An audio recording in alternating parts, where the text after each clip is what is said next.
Hey, what's up, everybody? This is Dr. Phil 2, and I'm here with my good friend, my brother, Dr. Myron Edmonds. And we are going to talk to you for a minute. We're going to talk to you for a minute about his event coming up, 5 Ways Men Can Win. And we're also going to talk about his book, and we're also going to talk about unresolved male relationships. Here we go, the anchored voice, helping men to anchor life. Welcome to the Anchored Voice. This is a podcast helping men to anchor life. I'm your host, Dr. Phil 2. Welcome to the program.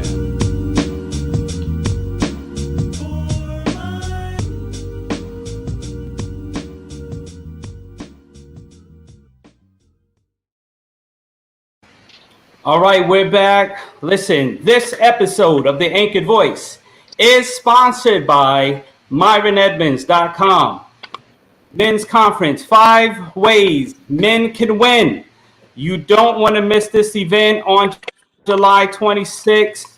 All right, we've got Freddie Russell. We've got Jason Arup. We've got Eric Thomas. We've got Ronnie Vanderhorst. We got Nathaniel Drew. You don't want to miss this event. I got the flyer right here. And this event is going to be a very powerful one. So once again, welcome to the program. This is Dr. Myron Edmonds. Dr. Edmonds, can you just tell us a little bit about what you're doing, what passion you have for men, what is leading you to do this conference? Yes, sir. First, man, it's a privilege to be here with you, man, on this platform, man. This is an awesome thing you're doing. I talked to Gamal. Gamal was like, McGuire. I was like, who's McGuire? And he's like, there's a guy named Phil Wesley. I was like, come on, shut up, man. I was like, that's my boy. What are you talking about, man? So I don't know how Gamal didn't know that we knew each other, but anyway, it slapped him in the face. But yeah, man. So, man, I went live a few times, well, 5 times last week. I just had this passion to do something about black men,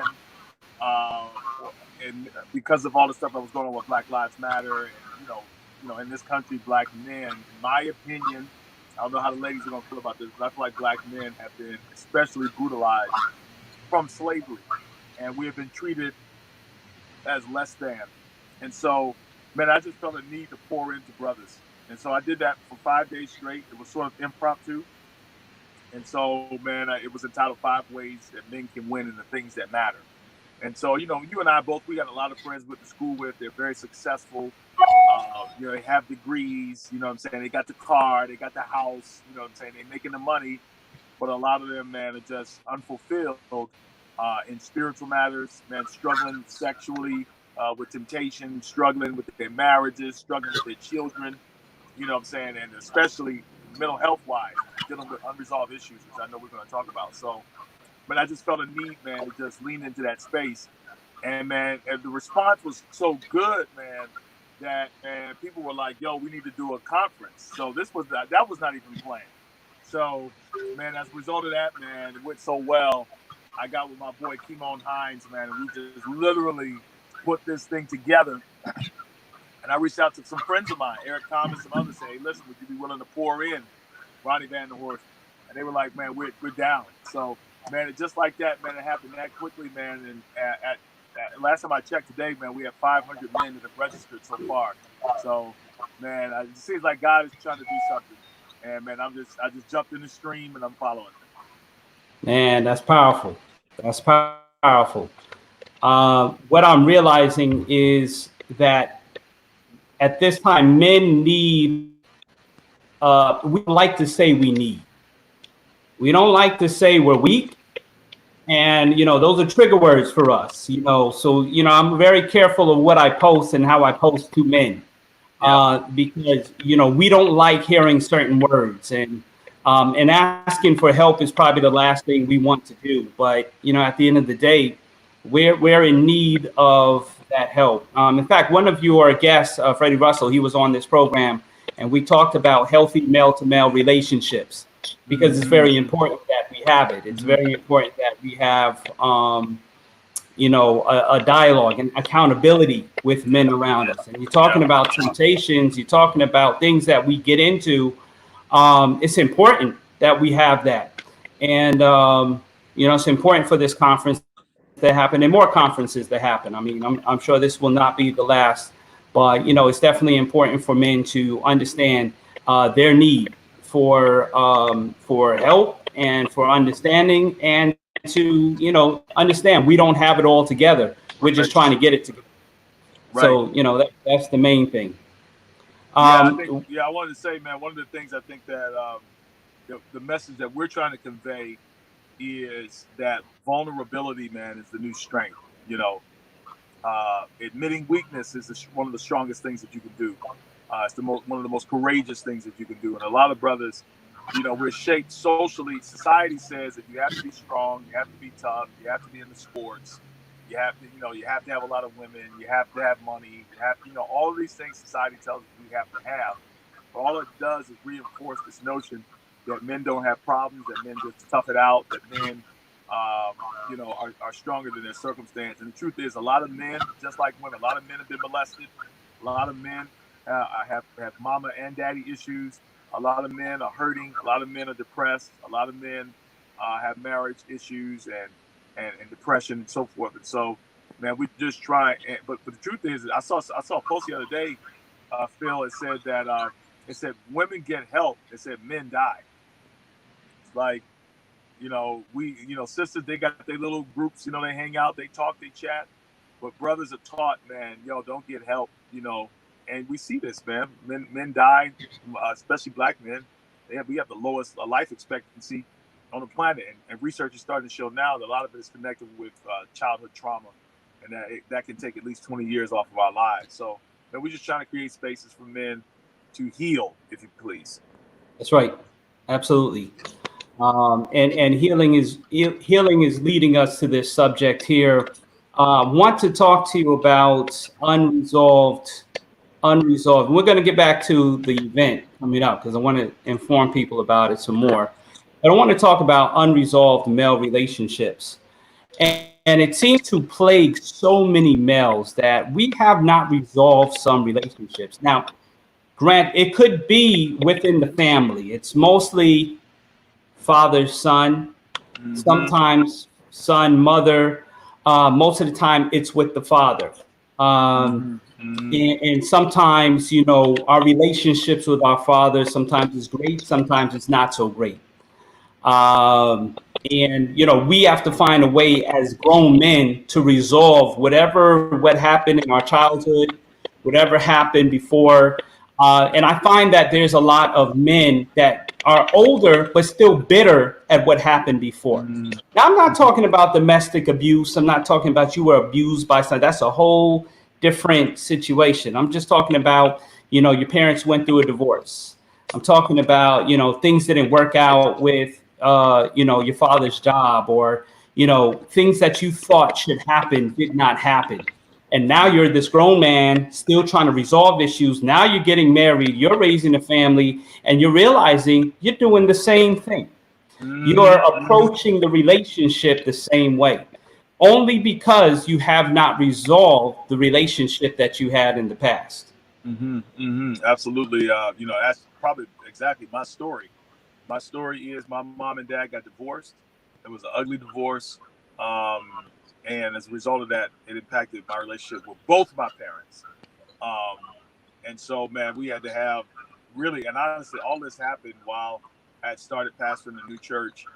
And man, honestly, man, it was a grief process, to be honest. And on top of that grief process, there were just layers of disappointment that I had with my parents.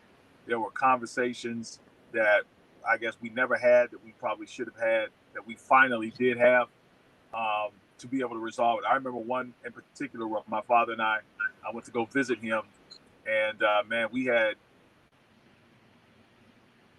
Hold on, you went mute for a second. You went mute. You're mute. Am I All mute right. right now? You're back now. You're back. Oh, okay, all right. Yeah, no, I was saying I had a conversation with my dad subsequent to the divorce. It was like the seminal moment, the conversation that I think that moved us towards healing. But it was tough. It was painful, man. It was a lot of crying and yelling, and all that kind of stuff, but we worked through it. And I think one of the things I think people are afraid of with resolving these issues is that part. Like, you've got to have these conversations. You have to make yourself vulnerable. You have to painfully walk backwards in order to walk forward. And I think my father was just as scared as I was to have the conversation, which I discovered afterwards. So, but anyway, in the end, it worked out for our good. It was necessary. You know what I'm saying? Yes. It was not easy, but it was necessary. And I just want to encourage brothers. I think we do more harm to ourselves by not having these conversations. And some people, I'll be honest, some people can't have the conversation. Their parents have, or whoever it is. You know, I have to tell people all the time, forgiveness, only takes one person, but reconciliation takes two. You can't force somebody to fix something. And so that's where I then encourage brothers, man, you go find you a counselor, man, or a therapist. I mean, we should, in 2020, we still should not be trying to persuade people that this is a good idea. You know what I'm saying? This is necessary in order to clear your mind, in order to, deal with some of the stuff that's unresolvable with other people. You have to resolve it within yourself. A lot of times we don't have the tools to do that. So we bring alongside professionals to help us do that. Yeah, because it's hard to have a healthy relationship with anybody if you haven't resolved the issues in your past. Right. Exactly. If you haven't, I've been divorced and I've had to go to counseling just to get my mind right, Right. just to reset and resolve what my accountability is, what my issues are, so that when I move into the next relationship, I'm in my other marriage now, and now I'm healthier and I can see things a lot better because I got the help that I needed. Absolutely. But a lot of people are not willing to go get the help that they need. So they bring this into the next relationship, and it affects the kids, it affects the marriage, it affects everything. So whether you have been divorced, whether your parents have been divorced, and I'm talking to men because I know, specifically there's a lot of men still holding grudges against their parents, not understanding why they got divorced. And then you're going through your trial, you're not understanding where this is coming from. You're not understanding where your gripe is coming from. You're not understanding where your pain and your anguish is coming from. But until you go back, you cannot go forward.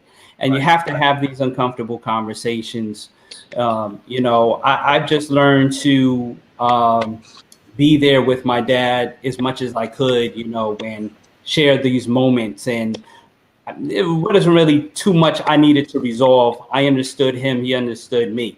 I didn't really need to have that deep conversation, except that I'm there. He just needs to be there. He's been there. I've been there. We make sure we're there for each other. And but I just wanted to speak to men out there to say, hey, listen, whatever you have not resolved in your past, it's time to do that. Whoever you have not resolved your issues with, it's time to do that. You will not see true success in any relationship until you do that. And I'm hoping that friends will see that in other friends. I'm hoping that friends will hold their friend accountable, because you need that team of friends around you to be like, man, listen, there's something you haven't resolved yet.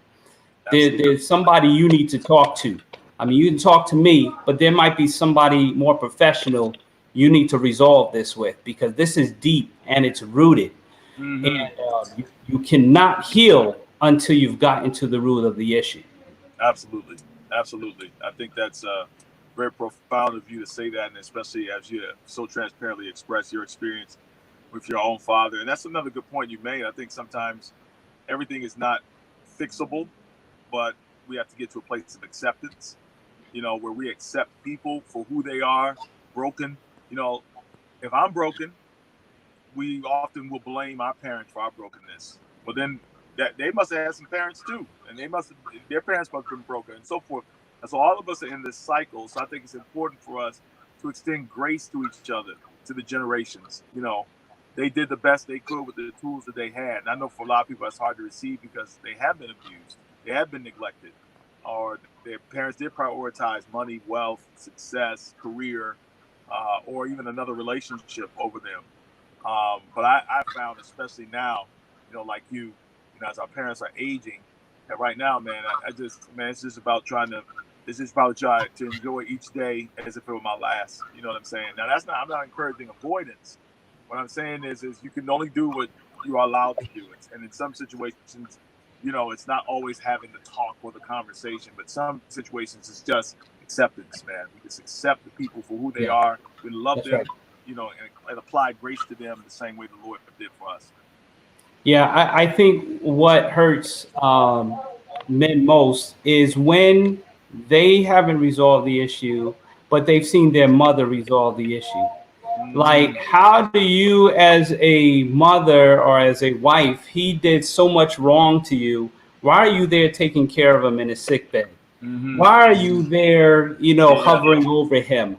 And they don't understand the dynamics of the wife and the husband, but because they're left behind in the bitterness, they're left Yeah. behind in the hurt, and they can't understand why somebody else has resolved it for themselves, and now is moving forward. Wow, that's powerful, man. That's powerful. That's the old, you forgave them so quickly. How could you allow they? And matter of fact, we feel even worse because many times in the marriage family relationship, the wife or the spouse is the one that has taken the brunt of the abuse or the bad behavior. Yeah. And you don't even get why they would do that. And it's almost re-traumatized. They call it secondary trauma. You're traumatized by watching somebody else's experience. But again, to me, man, the solution, I'm not trying to spiritualize this. I just think the solution to a lot of this stuff, man, is extending the grace that God has extended to us, man. Now, again, somebody needs to have those conversations. Somebody needs to process. You processed. I processed. I had to sit before a therapist and process, man, because we're not built. God did not create us to have these experiences in our family. We got to work through this stuff, man, and it requires work.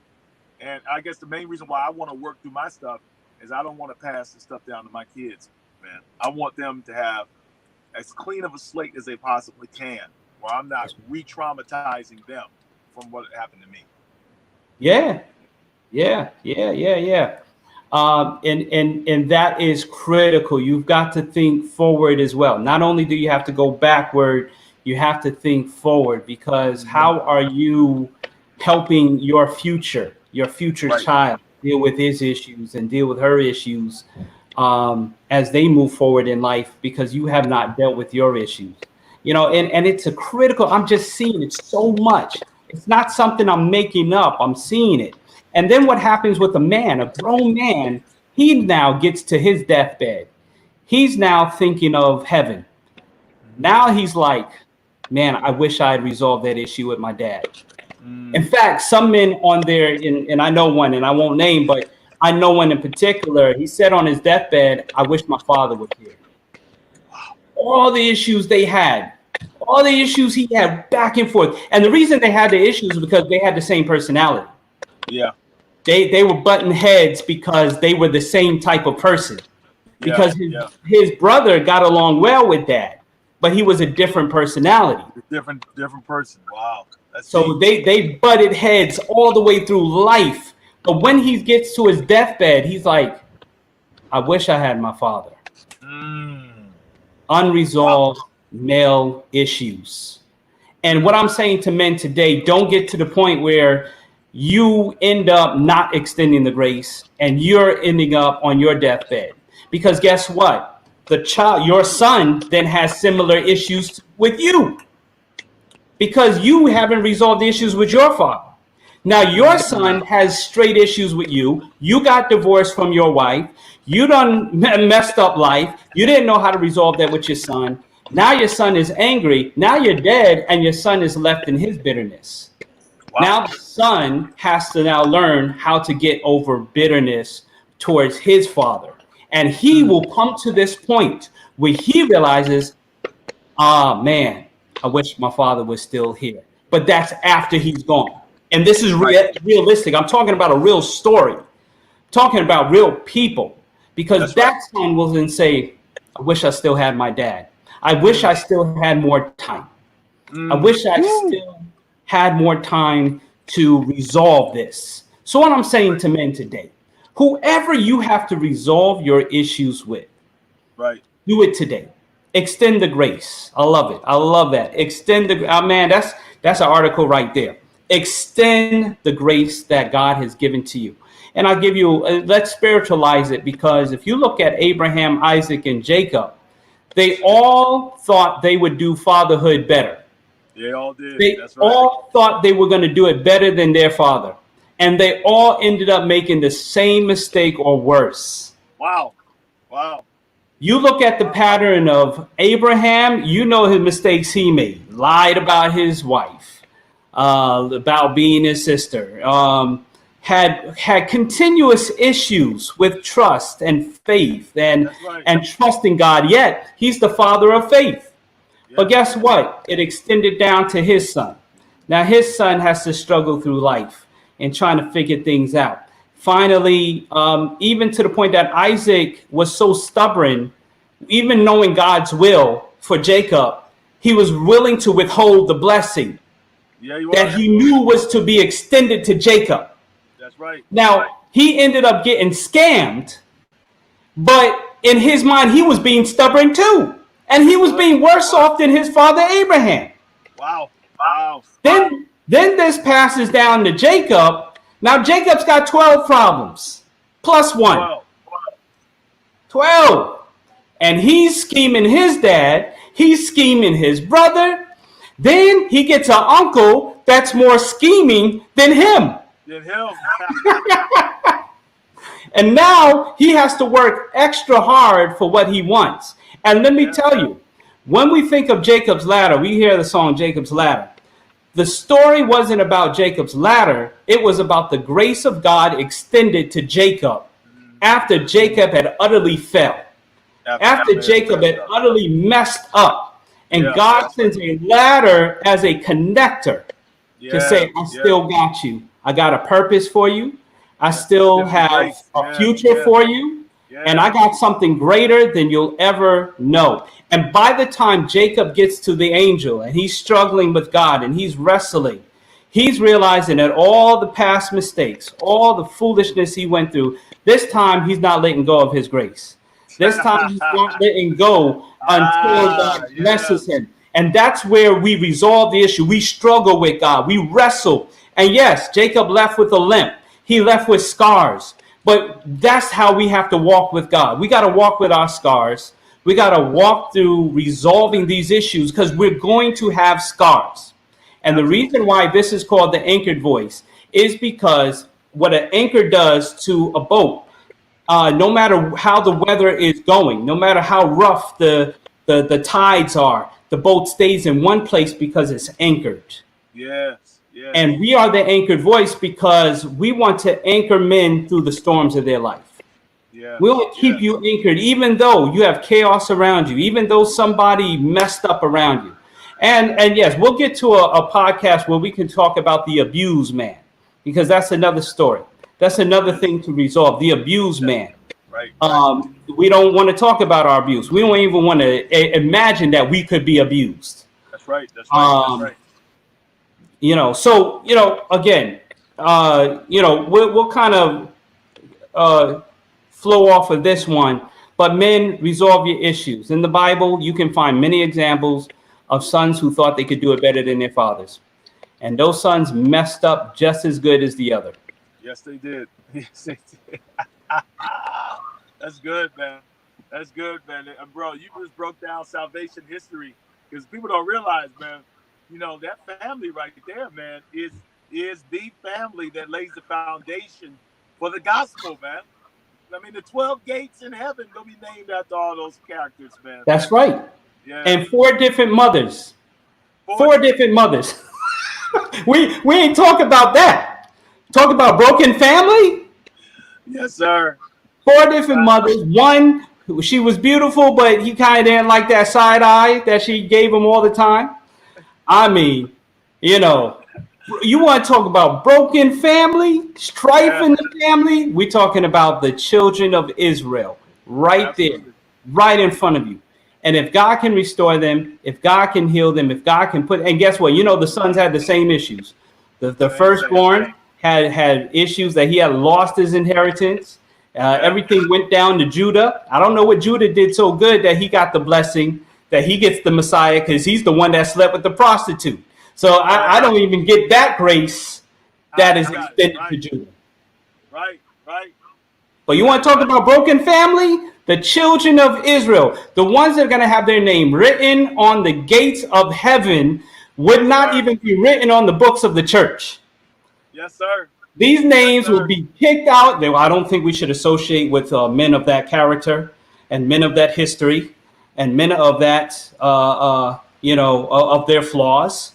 How could you put Judah's name? How could you say the Lion of Judah?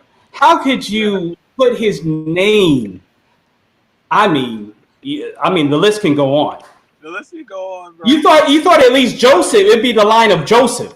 Joseph seemed to be the most faithful one, but he had a struggle with his brothers too. I mean, if we were to do a podcast this on Joseph alone, we know that Joseph had struggles with his brothers. He had struggles with forgiveness. He struggled to forgive his brothers. He wasn't trying to forgive them. That's right. He was not trying to forgive them. So, but he had to resolve issues with his father. He had to resolve issues with God, and he had to resolve issues with his brother. That's Joseph right there. He had to resolve it. Because how could you think, man, why couldn't my father look for me?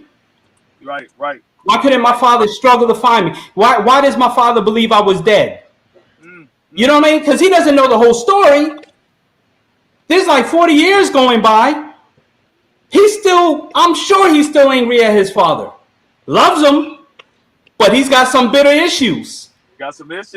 He's got some issues. So we got issues, man.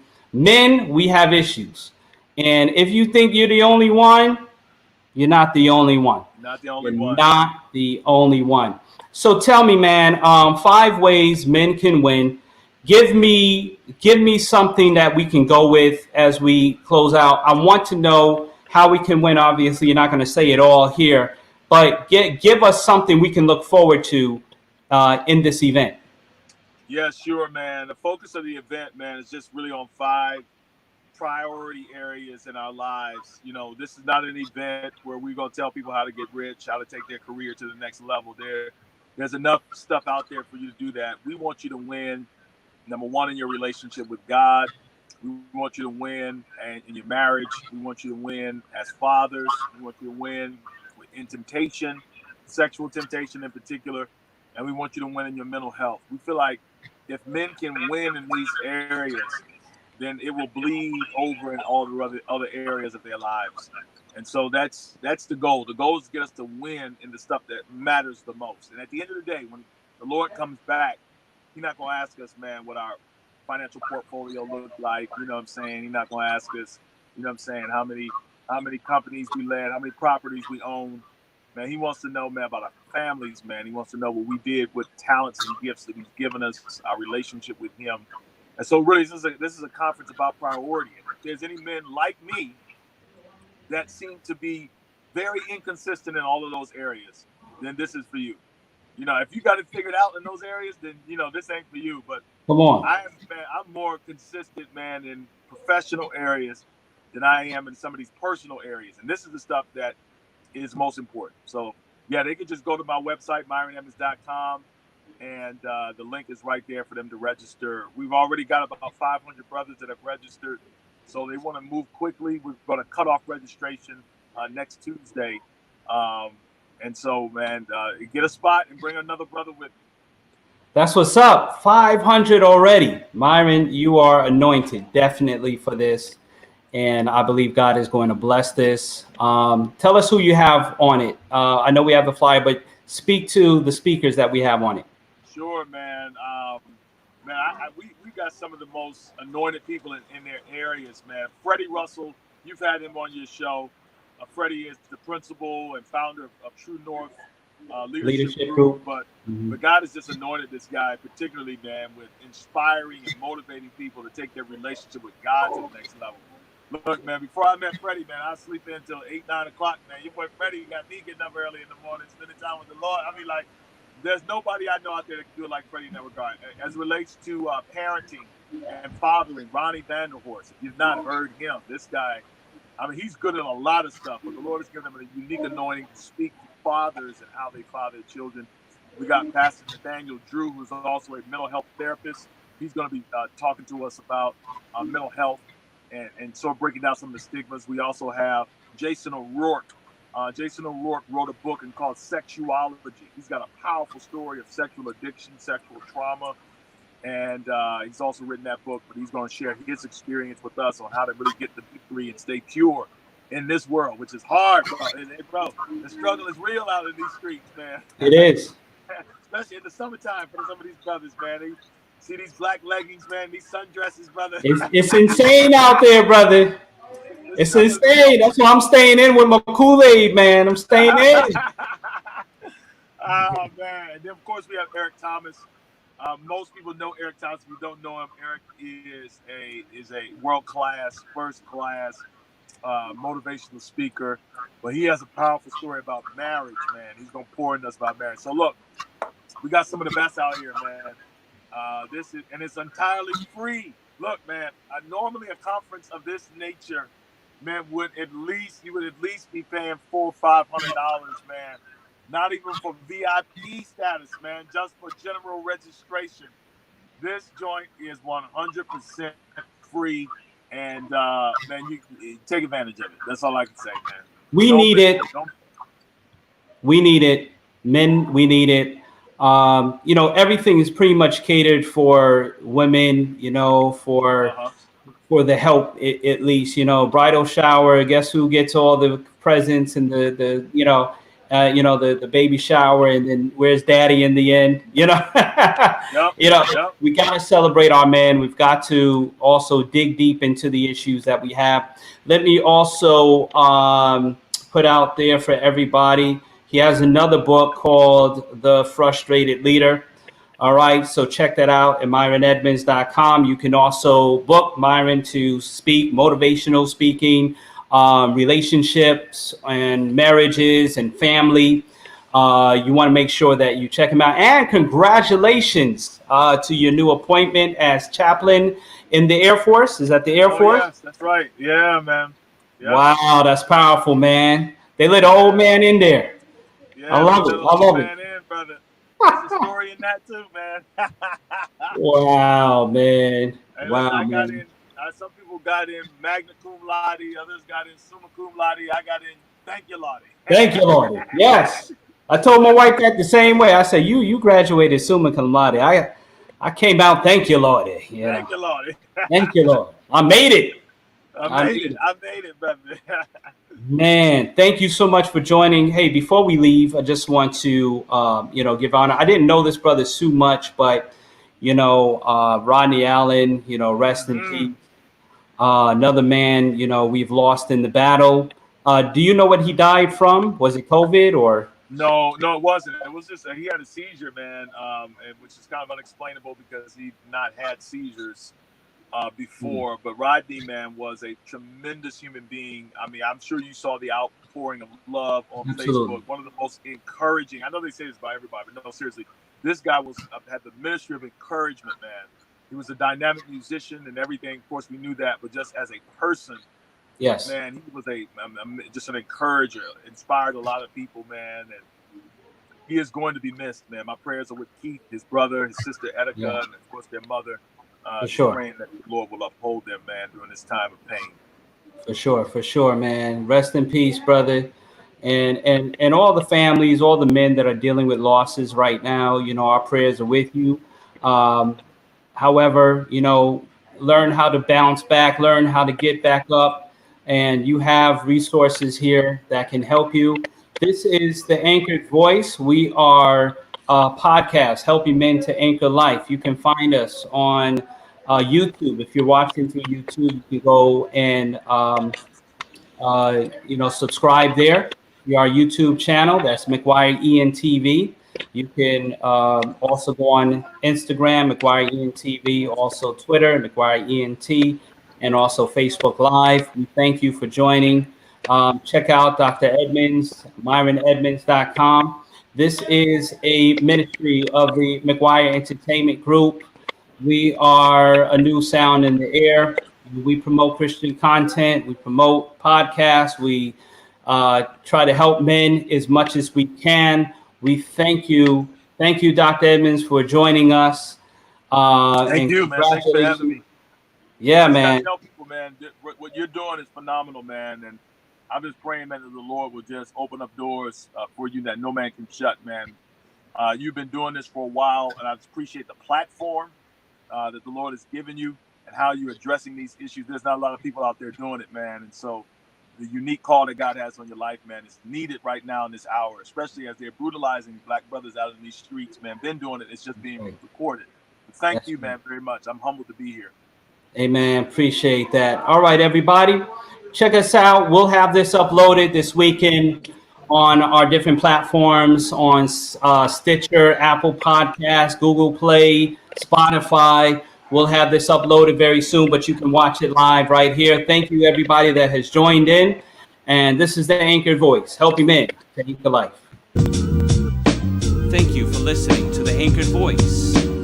For the video edition of this, subscribe to our YouTube channel, McGuire ENTV. For audio, listen on Podbean, Spotify, Apple Podcasts, Google Play, or Stitcher.